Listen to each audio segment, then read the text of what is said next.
Pakain naman tayo sa ating mga cucumber mga kaparmers. 11 days old. Yan, medyo na ligaw tayo dun sa days ano. Second pakain natin, ito yung mga tocino. Nasa 11 na days. Papakain natin ay Yuri uli. Yan, second application natin. Yan, pangalawang pakain lang palang ano. Yan, isang balding tubig ano.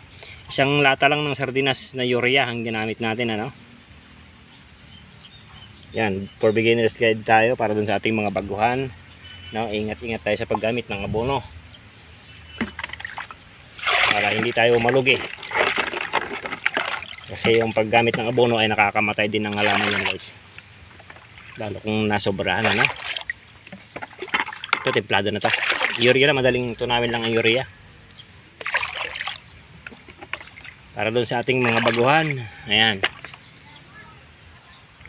Tapos ang pagdilig ay iba na. Ari ko po. Ayan. Iba na yung pagdilig natin ng isang lata na yung papakain natin. Ayan. Kada puno.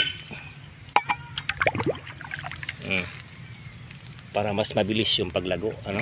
Pero yung dosage natin ay ganun pa rin ano. Isang latang urea. Pwede yung 1620, pwede naman yung Tropicot, pwede naman yung calcium nitrate, pero urea ang gamit natin ano. Yan, beginners guide tayo. Ito yung bago nating cucumber ngayon, dati nating tinamnan ano. Second pakain, second fertilizer natin, urea pa rin yung gamit natin. Ganito na siya kalalaki. Tumalab na yung first pakain natin, pero meron pa rin bansot. Ayan. Ay, may bansot din ano. Hindi na mawawala yan sa pipino. Yan, green na yung dahon niya. Pampalapad kasi ng dahon si urea, pampabulas no. Ayan, kumbaga plant booster. Yan ang itsura no. Pakain natin isang lata na. Yung iba naman ay hindi tumubo, hindi na tayo naglagay ng replacement. Hinayaan natin ganyan ano. Kasi ito namang Mega C ay kumakapal yan. 1 meter yung spacing natin ano. Yan yung tsura. Yung iba ay maliliit pa talaga. Pero yung ibang magko naman ay maganda. Tapos bakante. Inispray natin ng pandamo pero tumubo na naman yung damo. Ayan, yung mga damo na tumubo ano. Maganda na siya. Meron na siyang mag-aapat na yung dahon. Hahabulin tayo ng trellis. Titrellis tayo dyan. Papakita rin natin paano pag-trellis ano. Para dun sa ating mga first timer na magtatanim ng pipino. Paano yung sit up ng poste. Ayan. Letter A. Tapos dito na lang yung tali ano. Banana twine. Yung ginagamit natin. Yung 6-ply. Pag ganon. Yan, pero yung iba ay maganda ang bulas kahit na pangalawang pakain pa lang natin kasi nga loaded to ng chicken manure. Yan, yung chicken manure na nilagay tayo dito nung nagtanim tayo ng ampalaya. Habang tumatagal kasi guys, maganda yung organic. Pangalawang pakain pa lang pero yung iba malulusog na. Yan yung nagagawa ni organic, pinapataba niya yung lupa para susunod na crop mapapakinabangan pa ni halaman ano.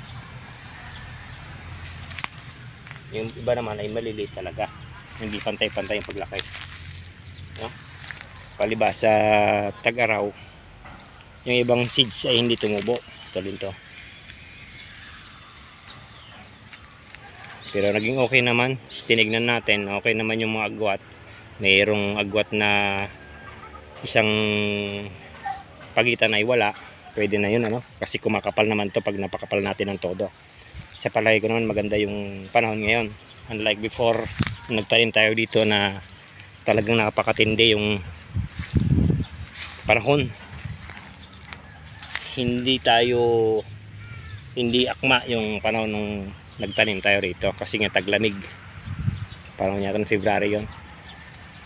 Yan, nagtanim ulit tayo. Ito na itsura. 11 days. Medyo maganda naman yung agwat-agwat kahit na yung iba ay wala.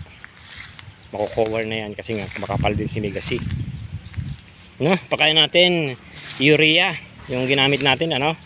Isang takal lang na sardinas. Tapos isang lata rin ng sardinas yung pandilig, ano? Kada puno. Para maging ganyan, green na green, bulas na bulas. Nakapag-spray na rin tayo dito ng top 1. Mas maganda kasi na ganito palang age. Mapatay na natin yung mga insekto para hindi sila makapagparami, ano? Habang lumalaki yung halaman natin ay gumaganda, hindi siya ganong atakin ng insekto kasi nga maaga pa lang napapatay natin, ano?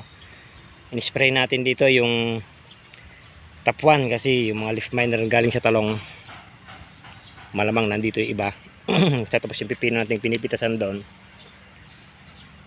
leaf miner, o kadalasan kasi leaf miner sa problema sa pipino. Yung leaf hopper, wala pa namang leaf miner kasi makikita natin sa dahon.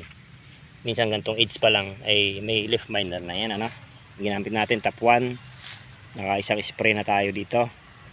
Baka mag weekly tayo pag spray ng top 1 para maagad natin yung mga insekto, ano? Kasi pag nagbunga na mahirap nang i-timing yung pag-i-spray. Kasi every 2 days yung pitas ng cucumber. Ayan, itsura. Yung iba naman ay dalawa yung tumubo, pero i-part doon yung wala. Pero yung nalagyan ng dalawa, tumubo ng dalawa. Ay, ganun talaga ang buhay, no? Yan yung itsura. Hindi pa ganong ma-appreciate yung itsura ni cucumber kasi malilit pa. Tapos baka bukas makalawa maglagay na tayo ng trellis na tali dito, pabalagbag, kasi aabutin tayo ng paglaki. Mabilis nang lumaki ang pipino, no?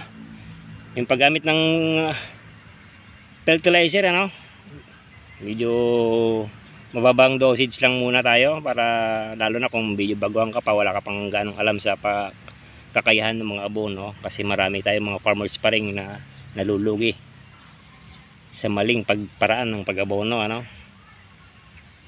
For beginners guide, ano, yung gamit natin, second application, urea, isang lata na rin kada puno ipandilig, ano? Siyempre hindi may iwasan, kinabukasan pwedeng magdilig, magpatubig, pero kahapon nakapagpatubig na tayo dito, kaya basa yung lupa, oh. Yung kondisyon ng panahon, napakainit pa rin dito sa amin, walang ulan, buti meron tayong irrigation, ano?